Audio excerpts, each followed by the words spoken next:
Gordon, so you texted me a few days ago Yeah. about something. You want to mention to the audience what your text was about? Yeah. I mean, first of all, I gotta say, like I love talking to you because I feel like I can have these speculative questions with you and I hold back because we have, similar experience and I know you have ideas that I won't have and vice versa. Vice versa. So, so the context I'm coming from is that most data projects and most tech projects either fail or dramatically underdeliver, right? Mhm. And so I'm always wrestling with the question, how do we change this norm? And then so the question I was thinking about when I was asking you, in the context of you and I have a ton of experience doing this. We both have experience with old tech. We also stay current with new tech. And we also think about how we're using this stuff, right? At a Yep. system level.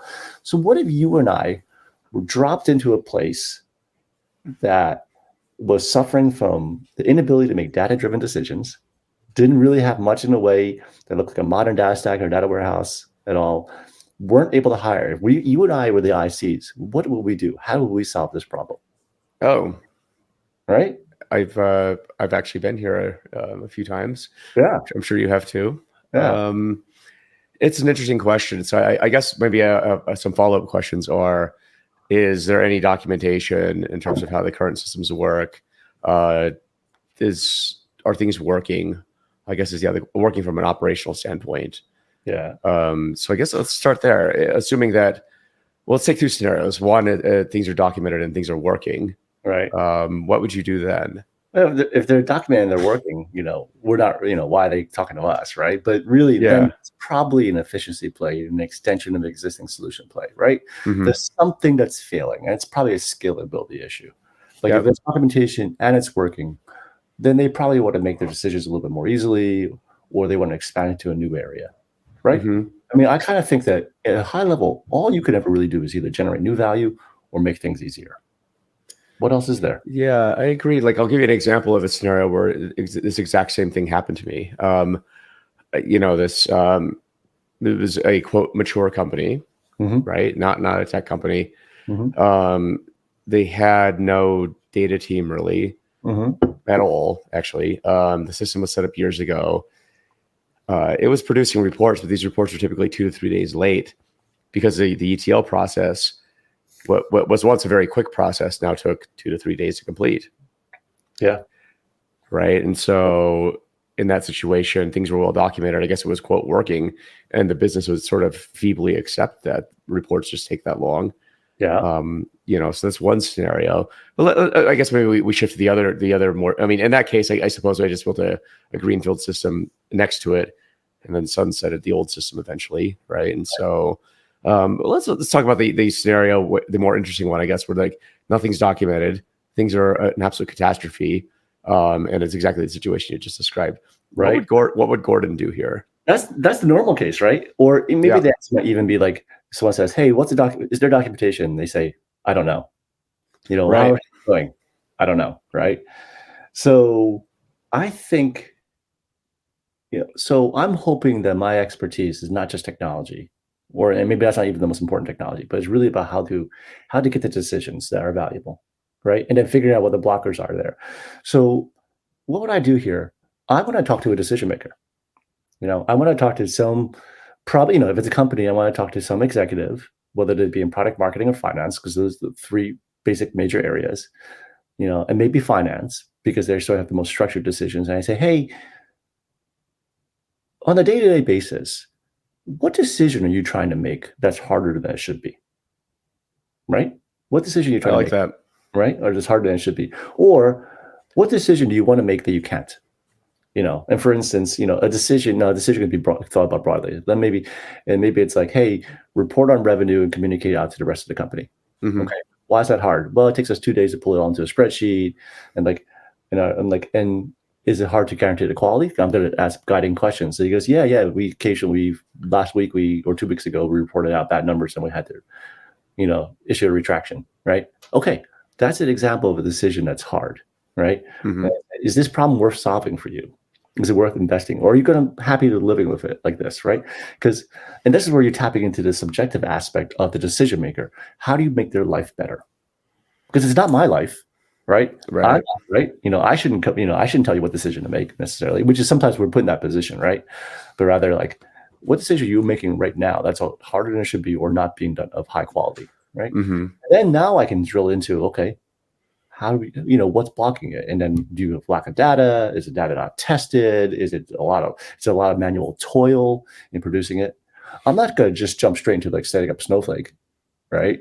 Well, okay, so for the audience, why is that a dumb idea? Just to jump straight into setting up Snowflake or whatever. Yeah. Hey, it's like, hey, Joe, I need to do some home repairs. And you say, okay, wait. Let me run over to Home Depot and buy a whole bunch of tools. Yep. Well, you don't know what I want you to do, right? And by the way, I'm not an expert in home repair, so you need to have a conversation with me and figure out, am I giving you the right information? If I tell you that, like I need the house painted when it turns out it's actually just dirty and needs a power wash, right? Mm-hmm. I'm depending on you as the vendor to guide me to help be a better customer. So don't just run it out there and start spending money on tooling and so on and locking yourself into these decisions when they're not that important yet. Yep. And then modern data stack. Hey, I don't have to rush out and set up Snowflake right now because it only takes me 5 minutes, right? Mm-hmm. At least to get one user, I'm not saying set up the whole thing, but like there's no need to rush. The only reason I'm going to do that because it makes me feel good, right? False accomplishment. Yeah. And I'm too old to be doing that. I shouldn't fall into that trap, right? It's an interesting question though, right? Because you step into this environment where, values is ever elusive term we keep bandying about, but I think in this case, failed data initiatives, I mean, they fail for a number of reasons. Ultimately, I think you're hitting on something though, where they ultimately, the common theme is they fail because people stop caring, and they kind of move on. So the other thing I'd look at too is how much work's being done in kind of what I call dark matter systems like Excel and so forth, sort of workarounds, right? So the questions I always ask in these situations is like, how, you're hired to do this job, like, with respect to data, like, how are you doing it right now? Yeah. And they start showing me these Excel workflows, and I'm like, okay, so that's obviously a workaround for what, the quote data system should have been providing all along.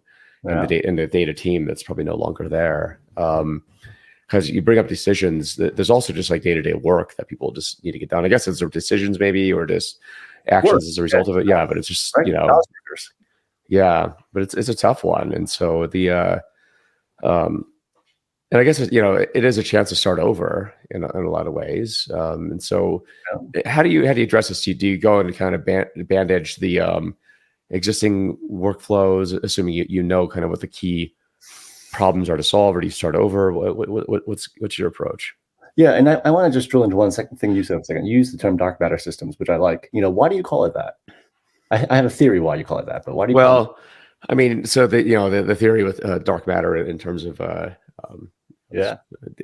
physics and string theory is that the dark matter is a substance which we have yet to actually see, but we suspect it comprises most of the known universe. Nice, right? And in much the same way, you can make a very strong argument there's parallels between that and Excel and similar workflows where people they need to do their jobs. The data team hasn't been sufficiently addressing that capability, and so people take it into their own hands and develop workflows. I'm sure you've seen Excel reports. I know I created these, or workflows where it's macros and a billion tabs, or even different workbooks all dependent on each other, and that's your workflow. Yep.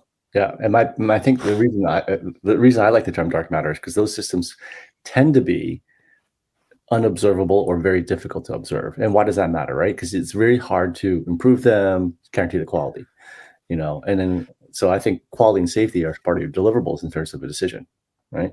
So, So if I find, okay, let's try a couple different scenarios, right? Let's say we find a situation where, hey, we're making decisions on a daily basis. Maybe let's say we have a sales team, and every day we do this thing where we sort our prospects so my team knows who to call. Yep. That's a great decision to make, right? Right? They're calling high quality prospects. They're saving the team, the individual sales people effort. They're doing it from a centralized place. So you have a common algorithm that you can quantify. That's great. So good. So if you're happy with that already, I'm going to ask you, then I'm going to go into those non-fungible functional requirements. Like, okay, you're getting your output. You're getting your list of qualified leads sorted by priority. How reliably are you getting it? Are you getting it every day by the time people need? Or are Mm, salespeople sitting around waiting for this list, right? Are they off getting a second cup of coffee because the system's not producing? yep. Or how reliable are the results? Are you actually producing high quality leads consistently, right? Or is the system usable? Is the information showing up where people need? Hey, I'm a sales person. I'm on the road. Am I getting this list on my phone, right? Or do I need my laptop and call up a spreadsheet or something like that, right? So I'm going to think about security, quality. I've talked about this before, like Yep. security, right? That's a really important thing. Am I making sure that my competitors don't get my list? Yep. Is quality or safety, is the data, are the results dependable? Reliability, is it there when I need it?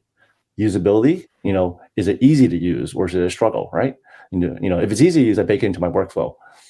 If it's not, maybe I just call, maybe I'm a salesperson, I just call the first person I see, right? Yeah. So those are the things. If you're already happy with the output, I'm going to look at those things, those non-functional requirements that we don't always call out because we're not experienced customers, and say, are these areas where we could improve? And maybe that's nothing to touch here. Yep. Maybe the cost is, this is great and you like it and it's Excel. I'm going to still tell you, maybe you need some observability and so on in case, things go wrong, and then, you can fix it rapidly, right? And you could build that into Excel if you want, right? You could put tests and stuff like that. I don't really want to, but maybe that's the scale of the organization. So that's how I would go into it. And then I would ask, like, okay, so now let's take the sales example. My people are calling their leads and they're saying, okay, great. How are you doing in terms of capacity planning? This is an adjacent problem. You want to make more calls. Are you able to produce enough leads? Do you have enough salespeople to call these? Right? How do you do your staffing plan for this? Yeah. That might be an adjacent. And then now I'm fishing a little bit, but that's an adjacent problem that I can build off the same data. That can answer the same data, right? And saying, Mhm. oh yeah, but we holiday times we don't have enough people, and we don't know how many people to hire. Oh, okay, well maybe we look at year-over-year trends and stuff. And now we can get into history and so on, and now we can dig into these things like, oh, turns out we don't have a good historical record because it's all locked up in these spreadsheets. Now we can have the conversation about loading into a central place, giving you some charts, doing these things so that you can understand history.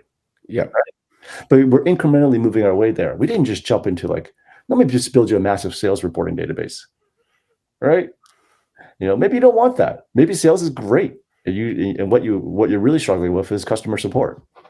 So how do you deal with this scenario where this company engages maybe you as a consultant? Meanwhile, they're probably being inundated with lots of vendors. Yeah. All telling them that they need to buy a system, and that'll solve their problems for sure. How do you convince, or how do you help the decision makers at this company sanity check these claims? Because all too often, what I see is a lot of decision makers are just inundated by vendors. It could be modern data tech vendors, it could be CRM vendors, it could be any type of vendor, you name it, right? And this sort of starts conditioning the recipient at this company to start thinking in terms of tool success and wins like that versus what is potentially an organizational root cause problem. Which is maybe why the data initiative failed in the first place. Either there wasn't the patience or support from the top, or from the people who were engaging with the data team that maybe since left. How do you balance the the temptation to throw a bunch of technology at it, versus convincing the client to do the work to succeed, which is going to be a lot harder and a lot longer, to be frank. Yeah, no, for sure. And this is a new conversation, right? So I think the first, you actually had to get a little bit meta. First, you had to sort of establish some trust and credibility, right? You don't know who I am, so I'm going to have to talk to you a little bit about like, hey, why should you listen to me? The Wirecutter, which is a product review site, right, does a great job of explaining when they do review, whether it be vacuum cleaners or rock climbing shoes. They give you the bio of the reviewer and like, hey, why should you listen to me? And I want you to understand my motivations, right? Like, so I'm you're agnostic. I build my business around giving you strategic advice. Yes, I would love to be selling you a system where I'm get lots of billable hours, but I also don't take any satisfaction from overbilling customers, right? Yep. And so gonna have a little bit of relationship there, and then help you understand that what you're struggling with is probably not novel, right? Correct. This problem has been solved before. There's a lot of signal and noise in terms of everyone the reason people are trying to sell you a lot of stuff is because you have a common problem, right? If you had a unique problem, no one would be coming to you. Right. So let me help you be a better customer first. And we're going to go back to those decisions that you're trying to make. Yep. If you're not making decisions, there's no outcome. So maybe we look at your P&L. Where are the big numbers, right? You spending a lot on customer support? Are you spending a lot on product? You're spending a lot on marketing, right? Okay, where would you like to make improvements? Let's tap into your experience already as a decision maker running this company, right? Now, and then we can drill into, figure out who your customer is, figure out what they care about, right? And then what's blocking that company from growing, hitting their goals? What's the constraint? And then you can drill into how well is the existing solution working? Yep. And once you have a notion of that, I can, as a experienced vendor, as someone who's built these systems, I can kind of tell you the components out there. There's going to be some education here. It's hey, you need to be able to move data. You need to be able to prepare data. You need to be able to do analysis. You need to be able to understand it and convince people, right? These are simple verbs. I'm not using ETL, right? Yep. I'm not doing about generative AI, right? I'm doing what? It's you guys have been doing this already. You've been moving data from place to place. Maybe it's email, maybe it's spreadsheets. You've been doing some analysis, right? You're looking at numbers and so on, and you're making decisions and convincing other people in the org to follow the lead. All right, how do we do this better and at scale, right? And then what are the components? Okay, you're really struggling to get data out of these different systems. Maybe you already have a warehouse and you have a bunch of bespoke pipelines. Then we can have conversations about should we be using a 5-tran or an estuary or something like that? Or should we be investing in a data engineering team, right? Or your warehouse is really slow and it's not delivering on time every day. Okay, well, we can look into, do we need to be doing query tuning? Is your warehouse under spec? Do you need different technology, right? But I can teach you and give you some education on how to be a better customer so that you can gauge the ROI, because ultimately you're the one who has to do that. I have an opinion, but it's your money, right? And again, continue to reinforce that, you don't really know me, but here's experience. I am vendor agnostic. Here's my experience. Here's the people I hang out with. Here's right. And so on, this is a solvable problem, and have you invest a little bit in the thinking. The default way of doing anything is the easy way, but in the long term, that's always the hard way. And what I mean, but hey, you want to hike up a mountain, you could just start walking. That's easy. Just go. Right. And then you're sad later on when you have the wrong shoes or you didn't pack water or you took a trail, right? The hard way is do some planning. Go get a map, check the weather report, check your gear, maybe just make a decision not to go, right? But in the long term, that is the easy way. So I'm going to advocate you do the hard way up front so it's easy later on. Right?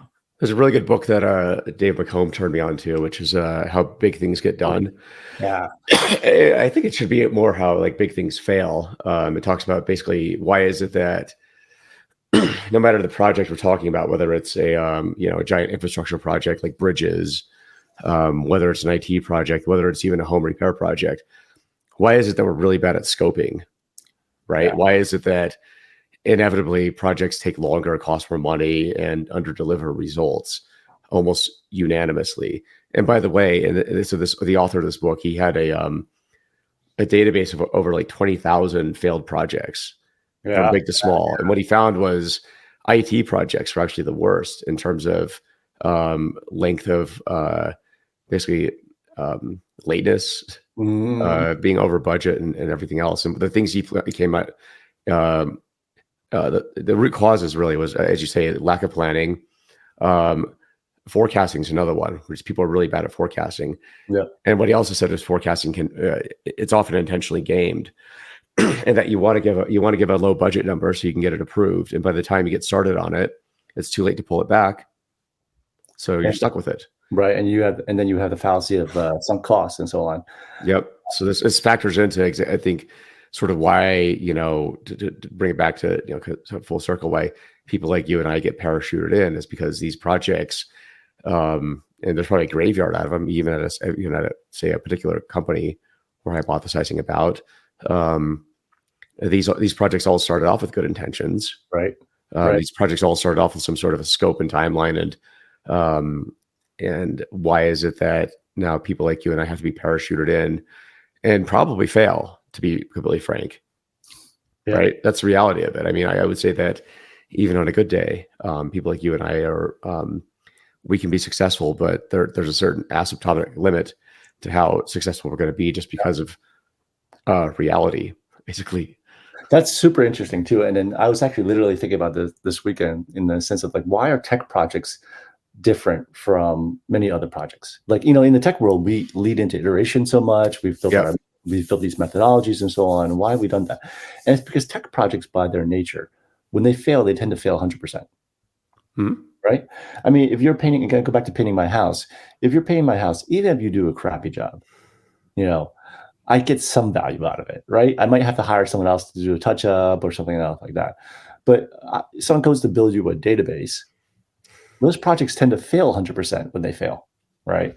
And so what you and I might do in some ways is bring smaller failures. Yep. Or maybe we find the way to get you to gear back your ambition a bit, do that iteration, get that smaller project that still delivers a lot of value. Give your org a chance to adjust to this new way of doing things. Because when you change the way how an organization makes decisions, you are changing the org, right? Let's say that again. When you change the way how org is making a decision, you are changing the org. Oh yeah. And that takes time. It does. Well, one client that I've worked with, I mean, we proposed a complete reorg of the data team, right? I mean, just because the way it was set up was dysfunctional, and you're absolutely right. It's a jarring change, and so it's sort of this reverse Conway's maneuver where you have an ideal architecture that you want to have, but the team's not set up to capitalize on it, so you're going to have to go that route. But that's an extreme thing, and sometimes it works, sometimes it doesn't. But the reorg is hard. It's people's personal vested interests are at play now, and and the associated insecurities that come along with change. And so, and us being the consultant that's dropped in, I think the only dog we have in the fight is making sure the client has a better outcome. Right. So I'm not scared to tell people, look, certain things have to change. Certain people should be kept on. Maybe some people need to be put in different seats or find something else to do. And that's reality. But if you're the person working at that company, and again, back to our example where there's no data team left, they all took off. Right. That presents a very interesting thing, because what's going to happen is, again, all these dark matter workflows start popping up precisely because there's no support. People need to get the job done, and so now you have things that just sort of grow like bacteria in a petri dish. Yep. These workflows just expand, and it's hard. It's really hard. It is really hard. And you weren't really talking about technology there at all, right? I mean, if someone, like, we get in the door because people are going to look at our technical expertise and, early adopters of various technologies and so on and so on. And I bet, you and I, let's say, throw us in a room of 100 SQL practitioners, we're going to do pretty well. Yep. Don't hire me for my SQL expertise, right? Right? Don't do that. That's a terrible idea. Hire me for my ability to say whether or not SQL is a good solution for you, right? Yep. And more importantly, hire me for my ability to help you, identify the problems to solve, propose solutions that are within your cost and your ability to implement, for my ability to, like, mitigate the risk of failure, right? And starting simple, starting simple, right? So, if you and I were running a project together and just doing something, I'd hope we'd find a single stakeholder to make really happy. Probably start with a spreadsheet, some whiteboard and this and that, get some stuff there, maybe do some, some quick calculation in a spreadsheet, hey, I'm going to just manually copy and paste some stuff into here, show you with this, does this graph speak to you? And then start working backwards into, bigger scale where we need it, Where you need it, I think that's key, right? I mean, it might be the case that they don't need anything. The spreadsheet's perfectly fine. They just need somebody to help them think differently about how they're solving the problem. That's the other thing. I think all too often, I think people in the data space, they want to do, data heroics in a lot of ways, and that involves spinning up the architecture, right? Spinning up the stack, and often I think that's usually the last thing you should think about. As you point out, there's MVP wins, minimal viable product wins you can get, and just showing signs of success, right? Because once people see success, they want that too, and then that's when you can start having discussions maybe later down the road about stacks. But I think you're absolutely right. That's the last place I would look and discuss. Most people don't care. They're just like, and the thing is, a lot of people are I think have a vested interest in maintaining their workflows. They do. Yeah. They do. Out of my cold dead hands, as Charlton Heston said about the taking guns away from him, right? So that's people with their Excel files. Yep. Yeah. And because their egos are wrapped up in it. So it's very dangerous. It's very threatening for people, right? And you take, I mean, frequently the biggest resistor to like a better way of making decisions is going to be the CEO. Yeah. Right. They see themselves as a decision maker. Frequently, they see themselves as their wisdom and their experience is super valuable and essential to the company. And do they really want to give up some of that to a BI product? Well, you have to give them a reason why. It's like, well, so I'm not trying to take your job away. I'm trying to help you grow your company. Right. Let's make it so that you can delegate this decision to someone else so that you can think bigger picture. Yep. Right. Do you really want to do staffing on a daily basis? Do you really want to do do you want to be the CFO and CTO all in one, right? Or do you want to, delegate to someone else so that you can have that conversation with board members or think about, new markets to go into or whatever you want to do, and get back to why you started this company in the first place. Yep. But that just conversation takes a little while. It takes a long time. Right. I mean, it's the boss. So yeah. I think we unpacked quite a few threads here. Hopefully it's been useful for the audience. I think that again, this is where it gets hard, right? But this is like super common. And if you happen to be in a person hired on as an employee to a company in the situation, I would say follow the same rubric too. Like, as Gordon says, go talk to the stakeholders and understand what they're trying to do, how they want to improve decisions or make a decision, right? Among other things. And it's just, but don't dive headfirst in technology. That's temptation. But totally. It's a shortcut, right? It's a shortcut. You're just taking a gamble and you're setting yourself up for failure.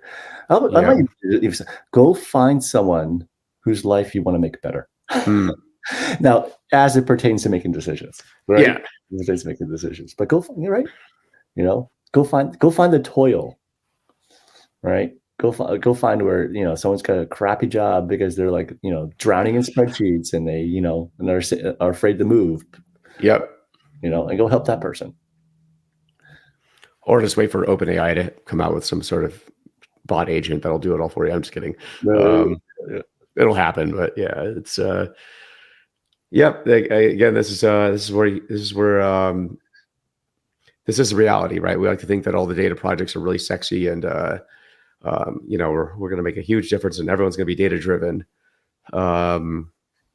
This is the kind of work it takes. Yeah. And again, it's a coin flip if it's even going to be successful or not, because there's so many variables that play into this. Even if you execute correctly over time, things could change. Right. And so, you go back to our hiking example, so you have experience and you plan ahead and you mitigate some of those failures. So okay, you figure out when you need to turn back so you're not over investing. You figure out what to do in case you have an emergency. You have your whistle, your compass, and all these things, right? Yep. And that's what experience brings to the table. So you go mitigate those failures and you heighten the chance of success. Absolutely. But I'll give an example with the hiking or mountaineering thing. I was friends with Alex Lowe, one of the best mountaineers of all time. He gets killed walking through an ice field from an avalanche that happened about a mile up. And even if you're the best mountaineer on the planet, things happen. So out of your control, and so there's a good reminder. Just doesn't matter how good you are. Just things outside your control do happen, and it might wipe you out. But that's what you sign up for, right? I mean, I don't think anyone, in Alex's situation, it wasn't like anyone's blind to the fact that could happen. Right. But the same thing with data projects. Data projects have a bit less catastrophic ending, but you're not going to be buried under about a ton of ice. But it's almost the same thing. Yeah, it does feel like that sometimes. Not to make light of it, but Yeah, it does feel like that. Exactly. Well, cool, man. It's great chatting with you. Like I said, these are, and it's kind of funny for the audience. Like, this is what, so Gordon and I have a standing meeting every month, and these are the sort of discussions we have. It's always a pleasure. But then Gordon sometimes will text me, and I'll text him too. And we just figured this would be a good episode for the 5-Minute Friday. But yeah, maybe we should make this more of a regular thing. I think we should. Yeah. And we should grab some more voices. Who else can we learn from? Oh, we know a lot of people. Yeah, this would be a good idea. That'd be awesome. So it'd be really fun. Fun. Awesome. Well, have a good weekend, man. We'll talk to you soon. And anyone who's listening, thank you very much. I hope you got some value out of this. Hope so. No value, no pun intended. Yeah, but awesome. Thanks, Gordon. Cheers.